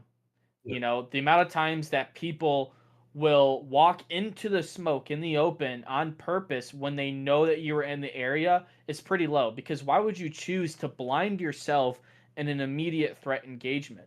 You want to stay in an area where you have line of sight of a possible threat. You don't want to put yourself in more danger. Now, yes, they could pre-fire you, but at the same time, they know you're in the area. They don't want to waste all their ammo on a guess. They might want to wait for a repeat. And you got to remember, you've been flashed. So the default is your baseline is you're dead because they flashed you and they're going to shoot you. So anything to improve upon that baseline is good. So I've done the same thing on the smoke. I think one of the most famous uses of that was I think it was VR Marksman Raptors finals on downfall near lower dumpster. Similar sort of situation. Got flashed, popped a smoke, worked his way through the smoke, got behind the player, took him out, sort of thing. So it's been seen in league play, and it is effective. It's certainly, if you don't have a counter flash, so you get flashed. You could potentially, if you got a flash in your belt, chuck that flash up. It might get you as well, but at least it gets them, and you both come out of the flash at the same time. Or if you got that smoke, the smoke is also something useful. But now they can stack flashes, I've noticed. So in cargo, I mean, I'll sit there, run around for 15 seconds flashed, it seems like, just because they're just going up and it just stacks and stacks, and I'm like, I'm running around, everything's red. Yeah. I think the last thing I want to talk about with smokes is think about hotel objective on egress. Okay, you have 2 points of entry typically on that objective. And a lot of times, a lot of mistakes I see a lot of new players do on Marstock is they do a great job of clearing everything outside that hotel. And then, James, can you guess where they throw those smokes when they're trying to get right to the on the objective? bloody doorway? Exactly. They throw it and at then the doorway. Entering And through. now, It's a same on Killbox on Snow Peak. The amount of times I've had these chats where it's like, why are you smoking the doorway and then going through the smoke into an uncleared zone where there could be like defenders in any location? Smoke through the threshold so that you can get an entry into a position. So you put your smokes so that you create a pocket to get into. So yeah, exactly. You want to smoke the objective itself, the back of the objective, anywhere where you think a defender is likely going to sit and hold that entryway. And maybe you don't smoke somebody and there's one person at that entryway, but if you've got 4 guys rushing in, they're bound to run out of ammo. You're bound to get at least a trade, and then you've got guys on the objective who can now clear the people who are blind in the smoke, hoping, oh my gosh, when is the smoke going to dissipate? Yeah, and they're gonna run. They're gonna run through that smoke. They might run into the smoke, try and throw the smoke And away. one thing to know about smoke is if you are running through a smoke, the moment where you no longer can see smoke anymore and you can see the opponent, basically, you will be visible to your opponent before your opponent is visible to you. So you are always at the disadvantage if you are running through smoke rather than someone watching somebody run out of it. So never put yourself in a situation where you are putting yourself in smoke expecting an enemy to be nearby. unless you're The, flashed and you have no cover and you're praying that they yeah, don't the find the you. blinding aspect of smoke. Yeah, It's unfortunate with Quest and stuff. Smoke's the one aspect of the game where it really did go backwards yeah. because I it loved doesn't the have that. directional smokes back when we had Oh, those. I like the particle effect of. I hated the people who abused the directional Oh yeah, smokes. because I would definitely just put it on a wall and it would go Go through through the it. Yeah, wall. that was yeah BS. I love Uh, the particle aspect of those smokes though, and that yeah, like it's not like you just got a blinding effect and you're completely exposed. If you've got particles around you, you've got the equivalent amount of particle blindness yeah, to your exposure. So like exactly. it was more matched. Whereas now it's like no, you're blind. Right. Oh, I think I'm fully inside smoke, but actually you're just standing there in the open to Yeah. anyone Yeah. outside. And, yeah. But yeah, take advantage of. I mean, take advantage of smokes clipping through walls. I mean, on Bizarre, if you put a smoke on a wall, that's gonna affect someone who's on the other side of it. You know, both noise, both the smoke itself. It's just it's part of the Yeah. game, and it's something It's- you have to expect others to do against you as well. yeah, that would come into personal preference side. Dude, Yeah, if you're going fully for competitive, like it's dirty. It's dirty. There's no other. It's definitely dirty play. I so, like, mean, and as you know, this Mayhem has internal rules, yeah, which we set in place. We decided we want to do it, so we won't do something like that. just like We I we think won't smoke cap. another We like won't. You'll get that knife respectful hand. rule is don't shoot players that are clipping through an object. Yeah. That's another one. And I'm typically, I'm less opposed to that. If someone is prone clipping through an object, they should know better. oh yeah, yeah. If it's If like that their ass is barely sticking out or like their foot when they're crouched and it's like yeah, a toe sticking through the wall, like be generous. I mean, you already have the advantage of knowing that they're there. You don't have to do them dirty and kill them because of it. But yeah. No, um, it's if someone's prone sticking through a wall, I'd probably be inclined to shoot them because they're clipping so badly and they should know better. And they yeah, shouldn't. You shouldn't be prone perpendicular to a wall. You know, like think about real life. Are you gonna be able to go up to a wall and look perpendicular to it whilst you're lying down? No. no, Like, your legs won't fold that way. I think there's a yeah. meme on that on the onward meta onward Is it like with the on the bent reviews. body, like, Yeah. yeah, probably, yeah. The cartoon butt sticking out of the wall. Obviously, in most rules, you can't shoot someone if they're clipping through a floor because that's not something a player can control at all. Right. Like Subway, there was a problem for a while about it. Yeah. Um, It's on suburban middle house because the floor is so thin. You'll often see it if someone's kneeling, their knee will come through the floor quite often. yeah. Which is not great of the game to do that, but it is what the game Oh, does. taser. Well, no, let's talk about flashes first before we get to the next part. Yeah. Flashes. Oh, it's such an overpowered utility. It's Yeah. so good. Yeah. I liked it when it was white.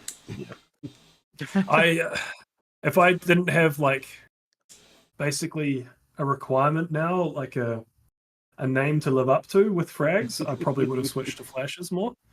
But that flash is just so good. Like you can just affect the whole area and clear in. Airburst a flash over a zone and you just clear your way in. Yeah. Yeah. Flashes are pretty quick topic because there's not a lot to it. Yeah, a lot of people one just thing I don't have to utilize say, them. if you're gonna throw a flash, do something when you throw Yep. the flash. Don't just throw Yeah. it and then be like, "Oh, I hope it got him," and then you just stand there. Like Yeah, the point of a flash is a few things. Either you flash somebody and hope to use it like a smoke, where you move to a different cover if they're a certain distance away from you. You use a flash to push and engage and take advantage of them being blind and killing them. Or you use a flash as a distraction, maybe. I don't know. But you don't just toss a flash, let it affect somebody, don't take any action, and then just be like, well, there goes my 3 points for my That's a loadout. lot of Yeah. Yep. You know.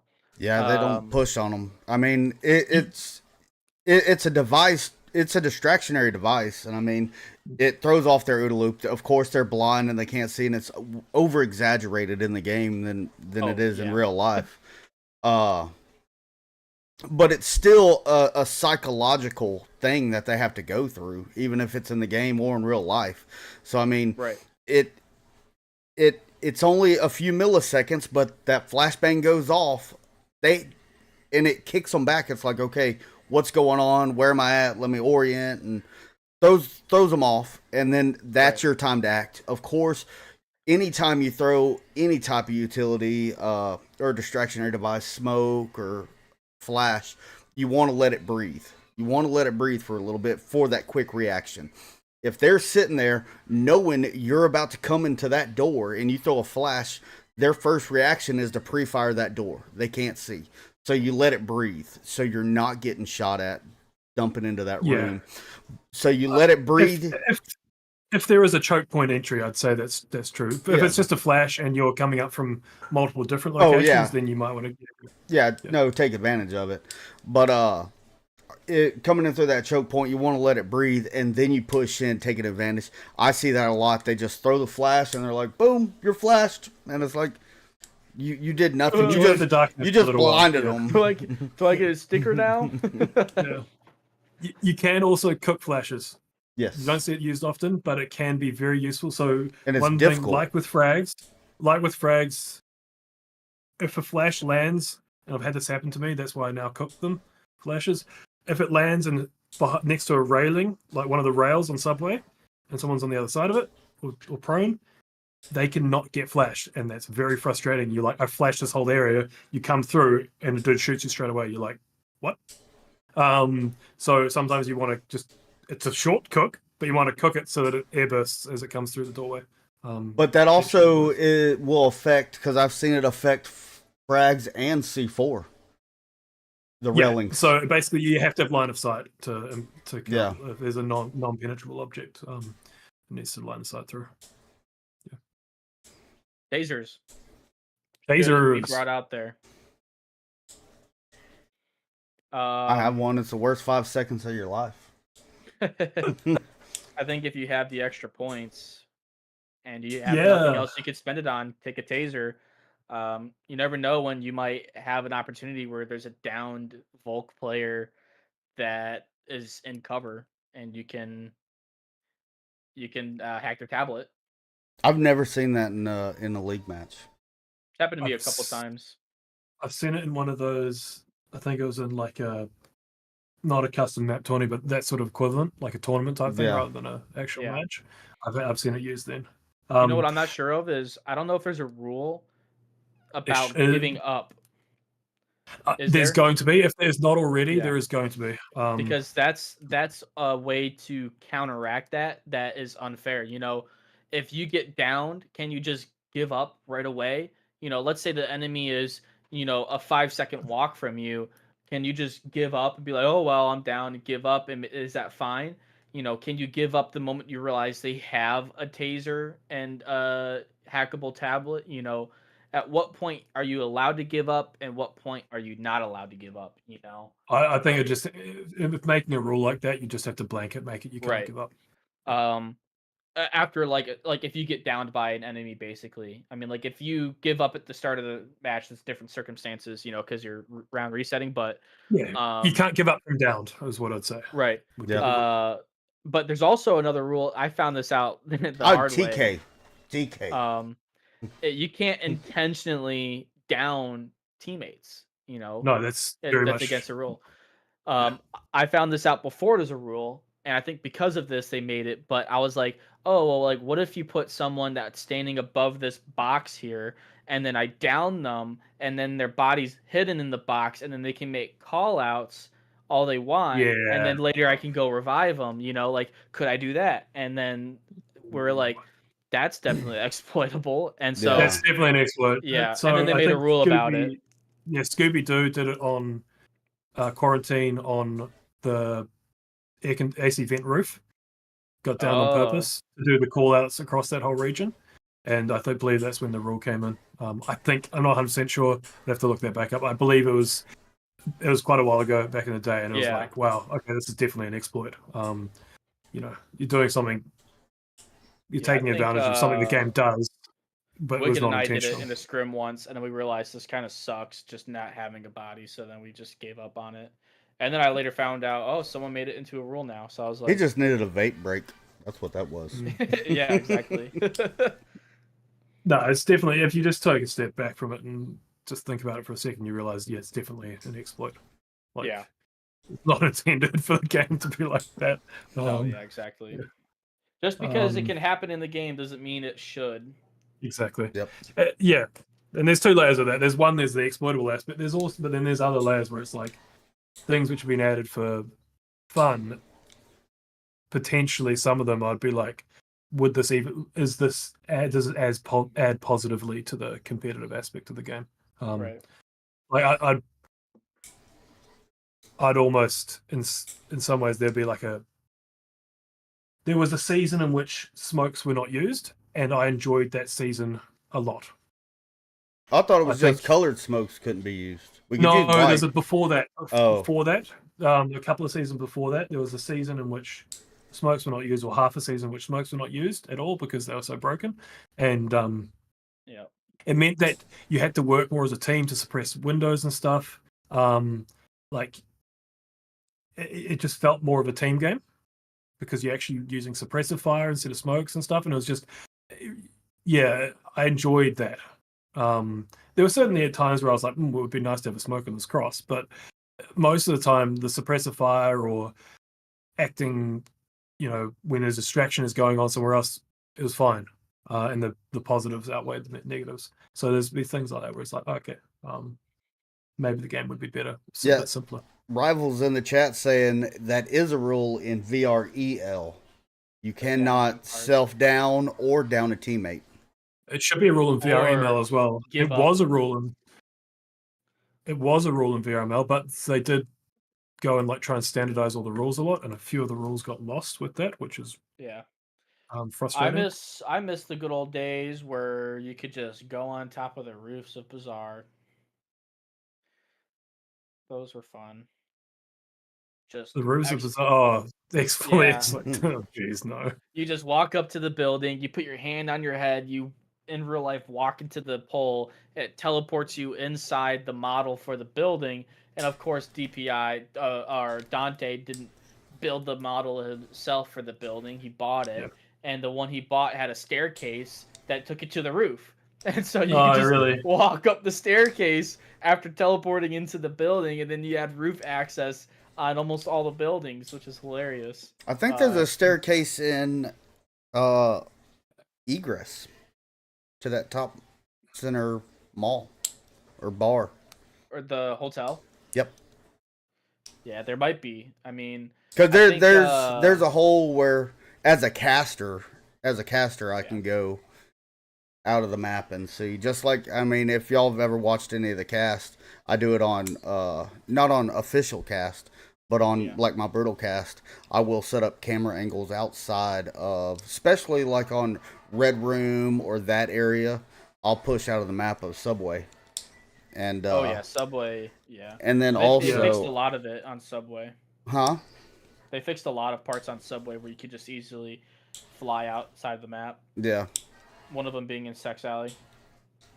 It'd be nice if from a caster perspective, if you could do more of that, phasing through walls. Yeah. Just a little, or getting above the action a bit more. Like, well, like I do it on North Stairs to have a full view, because of course everybody's throwing utility over there, and you're either seeing the alley or you're seeing the stairs. You really can't see both.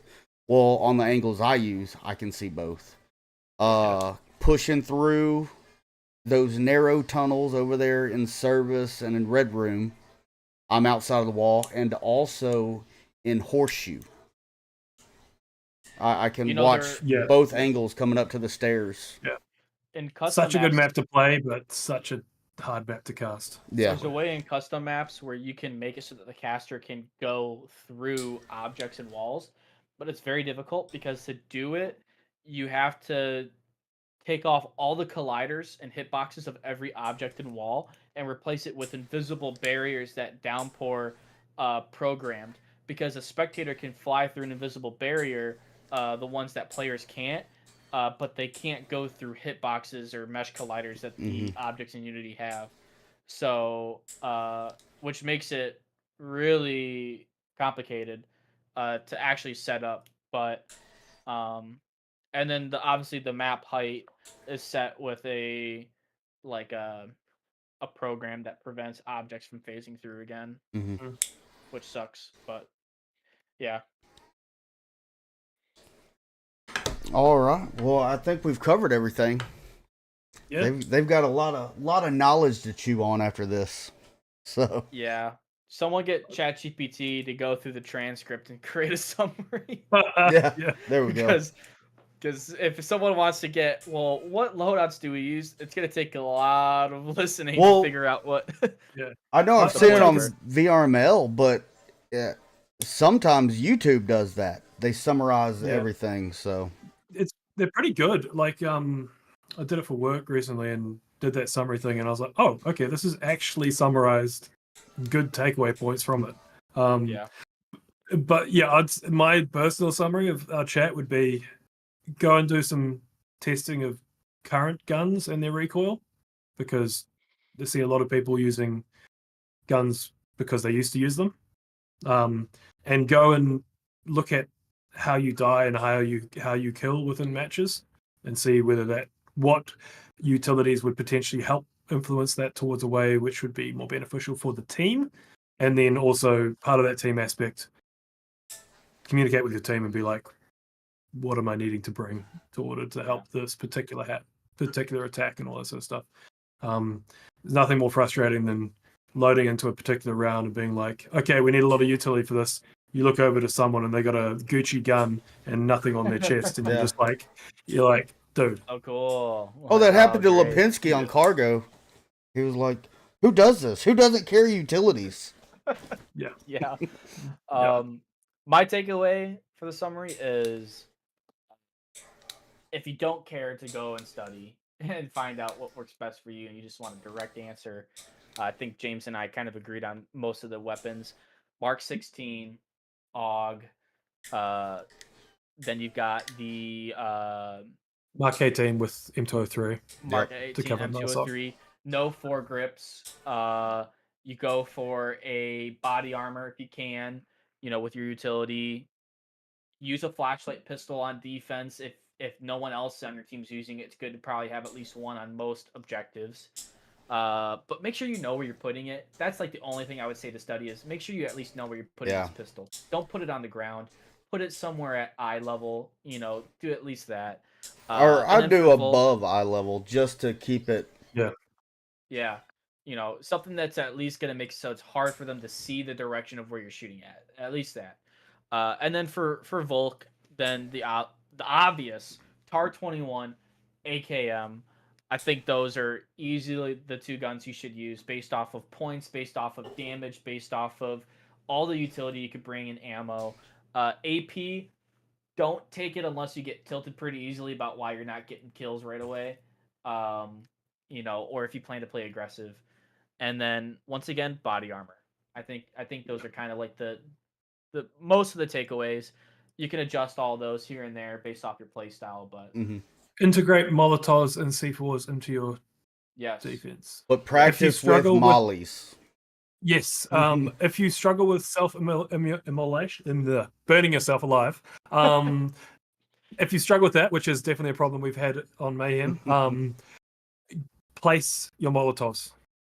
Do not place Molotovs high, because what we talked about with the mismatch of objects of external versus you, if you place an object high, say on top of the door, as soon as you release it, the global position of that door will exert itself over your local position of that door, and the door will be a few inches higher, and it's going to pop that Molotov off and break it. So, yeah, place Molotovs. If you're going to place them lower, because you're not going to have that problem.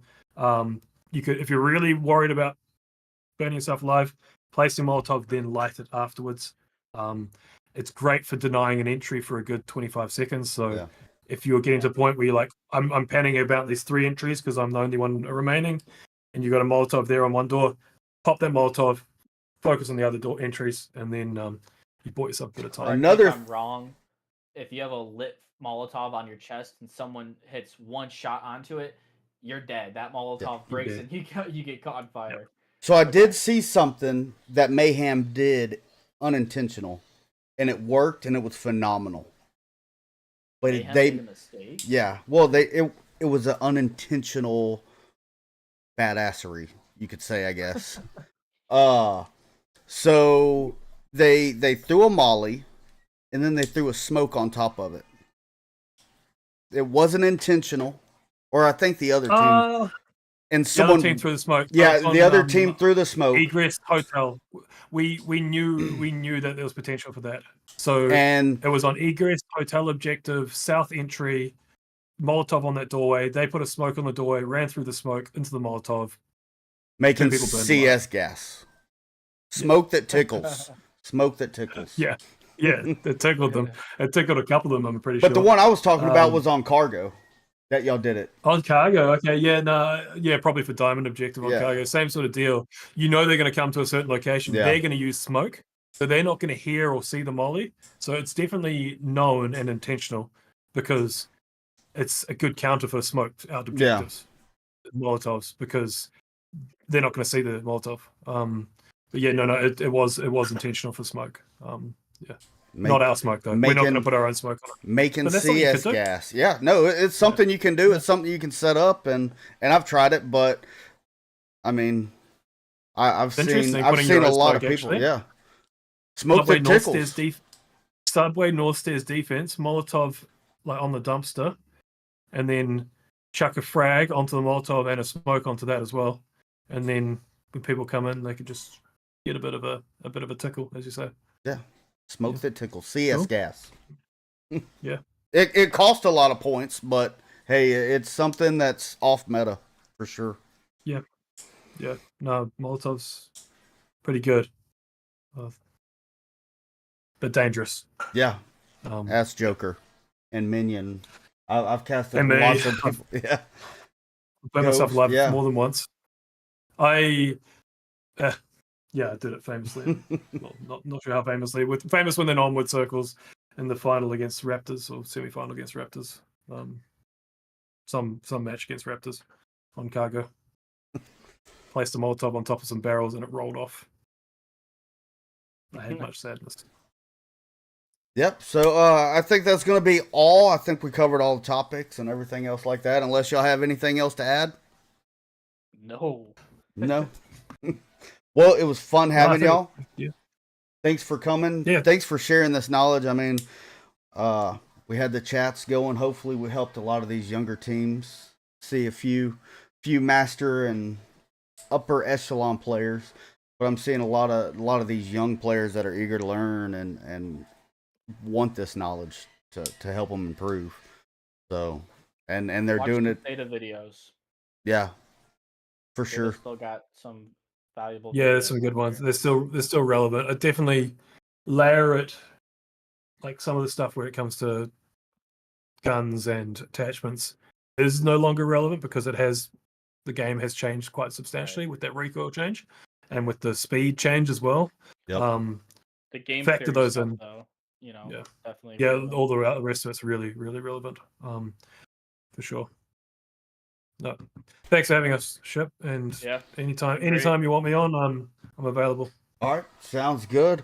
So this was our first episode. We are going to be doing this bi-weekly. So Mondays seems like a pretty easy day. Even if when it does come into seasons, a lot of teams really don't play on Mondays too often unless you're. I think it's Animal House that throws off and says, "Oh yeah, we're playing on a Monday." We strive for Wednesdays actually. Maybe a Tuesday in there, but yeah, Mondays. Monday Madness is always fun. Yeah. Get it out of the way. Yeah, especially if you're playing two leagues. Mm-hmm. You're playing 2 leagues. It's always good to just get one out of the way. So try and do a Monday. No, not anymore. My other players are. I think Wicked Hex and Tempest are playing in 2 leagues. Maybe Indie Couch. Select. Yeah. Oh, my sweet koala bear. No, I'm just mucking around at the moment. Monday's a great day to do these because it gives us a chance to recap what happened the week prior. Yep. Go Yeah. over highlighted matches, replays, predictions for the week upcoming. I think Mondays would be great. Yeah. I saw Wicked Have Hex to- asking about like future teams, and I was like, cool, Wicked, but not today. We're talking about attachments and utilities, Yep. right? That's what's up. Yeah. I love I'm your gonna enthusiasm. have to bring more and more like things Yeah. into the background. Yeah. Also, Flipinski's shout out. got some good stuff going on behind me. Yeah. Got the flag. I had the logo, Animal House logo up there. I got Yes, another absolutely. Animal House keychain right there with a Uh-huh. Proteus keychain as well. Oh, I I just just got had the- mine. I got the Logo. mayhem face there. I noticed that earlier. Yeah. Yeah. I've been playing machine with that out on my. the radar. Yeah, I Yeah, saw so that. you're chewing on it. Yeah. I've been I'm playing just- with my just Okay. I've been playing with my new prototype. what's this? Just Oh, I can do it too. yeah. I can do it too. Yeah. But with the magazine entry, oh yeah. But look how easy this is. Oh, you just broke it. Yeah, no, I didn't break it. Look at that. And now it's lower, just like I like it. Easy. Oh, I got an anchor point down here on my gunsling. Nope. It's actually Snap. No. Anytime now. It looked easier in It's that actually- commercial. it's actually going to be right here. Oh wait, no, actually I like it up here instead. Oh, I don't like a single point anymore. I'm going to make it into a 2-point gunsling. Oh, look at that magic. Oh, look at that! Look at that money sticker. Look at that. Oh, there it is. you Yeah. talking about this? Yeah. Yeah, I know. It Oh, what's this? It matches yeah. my keychain. What? Hey, there you go. Oh, and then what was that? We got a nice little. Indies one. Wait, yeah. Why- What? How do you have indies? Indies. Because Did he- that's my did he give sweet it to you? koala bear. He gave that to you? No. Did you just have what's it called? Emma- A Meek make one? Yeah. Well, no, I got it at the con. Amit gave it to me at the con, and I was like, "That's how the brutal cast glaze came about." So wait, I was how like, did a Meek have 2 indie couches then? "Yeah, he had 2 Tempest also." What the fuck? Why didn't he have 2 Lipinskis? Unless he just sold mine. Because one Lipinski is aftermarket enough to for someone. everyone. Probably, yeah. Yeah. No, he did a really good job on these Yeah, he did. keychains. I know that Animal convinced House me to turned get a out bamboo. So Bamboo's just so good. Holy Yeah. crap. Yeah. I got my tracking today on it. So to be What are you going for? the A1 with nice. AMS or whatever it's called. Yep. Yeah, gotta wet that shoulder. Yeah. Couple of bamboos. Do you? Oh, I'm not that bougie All right. yet. Yeah, well, I use them for production, so dialed. Yeah, so y'all have any suggestions for the next episode? Me or the Lost- chat? Anybody? Oh. I just want to give a shout out to Wicked Hex. It's his birthday today. Oh, what? Happy birthday and happy Veterans Day to him too. Yeah, he got a double whammy because he's also a vet. But make sure to DM Wicked Hex. Let him know happy 39th birthday. Hey, we Is can't. this I'm not sure if this is another like Riley situation. Well, it is his birthday. There's no It's line actually about his that. birthday, okay. Yeah. Yeah, it is his birthday. Yeah, he went to the club, or not the club, the casino. It sounds like. I was at the because, casinos last Wicked week likes to gamble. in but Vegas. I think when we start going off of like big topics, like today was like a big topics, attachments, utilities. I think like having like a regular like schedule, like, oh, okay, let's say it's the second week or third week of VRML starting back up. We have like a like beginning is upcoming, or like a recap of last week, like best matchups, Yeah. maybe like upsets. Then we go into like highlight of last week, like best clip. Then we go into like predictions for next week, other topic news, kind of like something that's repeating, so people know what to expect for each podcast, and what to tune in. But until then, I mean, we have so much time until it even starts up again, there's so much we could go over. Yeah, you and know? just helping some of these newer teams forming and helping them out, putting that information out, so making it more of a competitive. Go over some maps even. Yeah, run through some of that. I'm down. Some lines. Early lines always a great thing. Like if you can dial some early lines, that helps everyone. I preach early lines.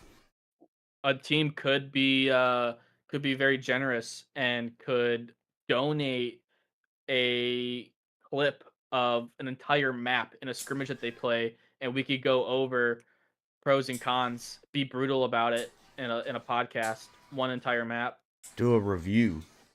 Right. Because like a caster, you get a short window to describe what's happening, what's good and bad. We could go in depth and really walk it down the aisle as to what's going on each play. Yeah.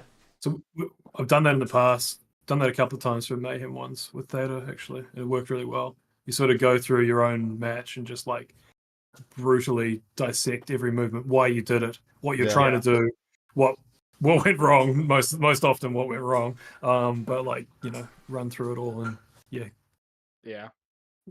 go through some of the secrets. Yeah, absolutely. Good potential out there. Yeah, because y'all are the players that all these younger teams look up to. So I mean, they're soaking this up like a sponge. I think we make a good trio. Yeah. I got that caster cap speed. What? Get a young Ghosty in as well. Yeah, he was having dinner with his friends. He's in Hawaii right now. Yeah, I know. He's got the brain for it as well, but in terms of he analyzes through. Yeah. But he's also he's a bit younger. He's in touch with these kids. Like F.Lapinski, you're still pretty young, F.Lapinski. What are you trying to say? I'm not as young as Ghost, but you've been around for so long, though. I have. I've been around just as long as you. I think you beat me by like what, a month or two. Oh, it looks like No Quarters is willing to give up. They're like, I've got 8 hours of gameplay. All right, good. That'd be perfect for maybe the next podcast or a few down the line. Yeah, yeah, for sure. James, what was the first time you started playing competitive before we leave? I'm curious. In terms of VR, Onward specifically. Onward. So I got Onward end of 2016 or end of 2017. One of those two. I've got the exact date sometime. My first match was as a reservist for Mayhem. They were called Stone Cold Killers at the time. It was midway through season 7. And I played one reserve match, and they asked me to join, and then I've never left Mayhem since. Oh shit! So I got only team I've played for. Never mind. I got you beat. Yeah. I think you and one other person have played in VRML. I started playing Onward back when it was like season 2 of VRML. I just didn't compete for any teams. I started competing for teams back in season 4 for a team called Insert Team Name, which then changed their name to Red Crow Regiment. And then season 5, I joined Ronin. And then season 6, I joined Animal House. And obviously, I've been with Animal House ever since. But yes, what's weird is my VRML page does not show Insert Team Name. And that's because I did not join at the start of the season, and I left before the end of the season on the roster because our team captain came back towards the end, demanded that he became captain because he was gone for like 14 weeks apparently, and then when he came back, he demanded that to have all ownership, and we were like no, and so as a strike we left. But so that's why it doesn't show up on my account on VRML. But you got me beat by a good few seasons there. No. Yeah, I think there's only a handful of players who still play just as long as me. I think it's mostly the boss fight guys who've been around longer. Like I think Radarhead's probably the oldest standing player in the league right now. I used to do some research back in the day. I know you still do some, but I've gotten past that. Don't have the time anymore. But back then, you used to know call out people by name, like as be like, yeah. yeah, You're like, oh, oh you're yeah, not pushing. he's in his spot, guys. Yeah, as you go through, yeah, Yeah. back in the day. Cool. But, Well, we're at the 2 hour mark now. Yeah, So 2 hours. I'm gonna head out. I'm gonna head out. yeah, I don't want to drag this on any longer. Yeah, no, that's we good. could be here forever. I enjoy it. Make sure you spread this around, chat, because one of the best aspects of this was getting the engagement from you guys and getting those questions. So spread it around. Get some more people in the chat. It's good having live chat. That's one of the downsides of casts. You don't have Yeah. that live chat. You don't have that live interaction. So spread that around. We will share anything you ask for, or I will at least. There's no secrets. I'd rather bring the whole competition up than try and hide things. And just Yeah. dominates. James and I are at a point where we don't need to keep secrets. No. You know, it's like we've been doing this for so long. If there's a team that's gonna outbeat us and they just outbeat us, you know, it's Yeah, I'd like, rather play against the best team and get challenged. yeah. I Yeah. mean, I'm not at a point where I have to keep everything a top secret and, you know, have every leg up from everybody. It's getting exhausting. Yeah. When you're here since 2017 and we're at 2024 now, you know. It's been a while. Yeah. Yeah. Yeah. It's been a while. But Yep. all right, I'm gonna head out first so that no one else can bring up a topic that I want to talk about for another 20 minutes. So now we're going to talk about. No. All right. No, it was good having y'all on here. It was fun. Got to share a lot of information for these younger teams and even some of the older players also. Thanks for coming on. Like I said, this is going to be a bi-weekly podcast, so I'm still working. I think I should be coming up on being able or being on Apple Podcast. I've submitted that a long time ago, but it is on Spotify and the Amazons and all that other stuff. So Sweet. and also of course here on YouTube. So the YouTube podcast. So Is that where we are right now? yep, Yes. YouTube. What is this? YouTube? the Brutal Cast. Cool. Thank you, Shipwreckd. I appreciate. I'll go being and here. subscribe right now, Ship. I don't know if I've subscribed yet. I'll get in there right now. All right. Awesome. So And thanks for having me. yep. Until next time, GG's.